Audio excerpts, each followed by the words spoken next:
तो आपने देखा कि कैसे आज मायावती और मुलायम सिंह यादव ने 24 साल से भी ज्यादा वक्त पुरानी दुश्मनी को भुला दिया। लेकिन सवाल ये भी कि क्या ये जोड़ियां मोदी के डर से बन रही? आपको दिखाते हैं दरअसल हम ऐसा क्यों कह रहे हैं, क्योंकि देखिए कर्नाटक में जेडीएस और कांग्रेस एक दूसरे के विरोधी थे, लेकिन अब कांग्रेस और जेडीएस एक हो गए। उत्तर प्रदेश की बात कर लीजिए। 25 साल बाद बुआ बबुआ यानी मायावती और मुलायम सिंह यादव, बल्कि कहना चाहिए अखिलेश यादव, एक हो गए। और कहा जाता है ये मंत्र उनको 1993 के मुलायम सिंह यादव और काशीराम के पैक्ट से मिला था। आंध्र प्रदेश 2018 चुनाव में टीडीपी और कांग्रेस एक हो गए और अब भी गठबंधन में ही चुनाव लड़ रहे हैं। महाराष्ट्र 2019 में कांग्रेस और एनसीपी एक हो गए।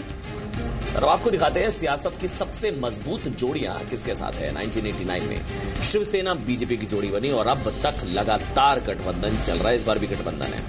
वैसे ही जेडीयू और बीजेपी की बात करें तो रिश्ता 17 साल तक लगातार चला था। एक बार जरूर खटास आ गई थी, रिश्ता टूट भी गया, लेकिन 2017 में दोनों पार्टियां एक बार फिर से एक हो गई। 1997 में बीजेपी और अकाली दल के बीच गठबंधन हुआ और अभी भी मजबूती के साथ ये गठबंधन लगातार चलता आ रहा है। वैसे पुरानी कहावत है कि एक दिन आपका किया सामने आता है, यानी जैसी करनी वैसी भरनी। क्यों कह रहे हैं हम ऐसा? गुजरात के सुरेंद्रनगर में आज कांग्रेस के नेता हार्दिक पटेल के साथ भी दरअसल कुछ ऐसा ही हुआ। हार्दिक पटेल को आज मंच पर एक व्यक्ति ने जोरदार थप्पड़ जड़ दिया।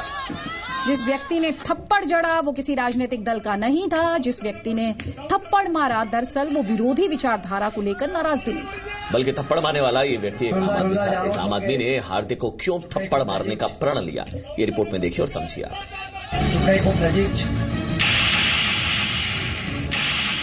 थप्पड़ की गूंज सुनी तुमने? इस गूंज की गूंज तुम्हें सुनाई देगी। हार्दिक पटेल को आम आदमी ने क्यों चांटा मारा? Don't underestimate the power of a common man.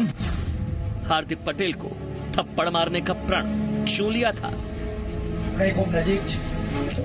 Gujarat के सुरेंद्रनगर में हार्दिक पटेल की जन आक्रोश रैली हो रही थी। हार्दिक में तो आक्रोश नहीं दिख रहा था, लेकिन तरुण गज्जर नाम के शख्स के अंदर जो आक्रोश उबल रहा था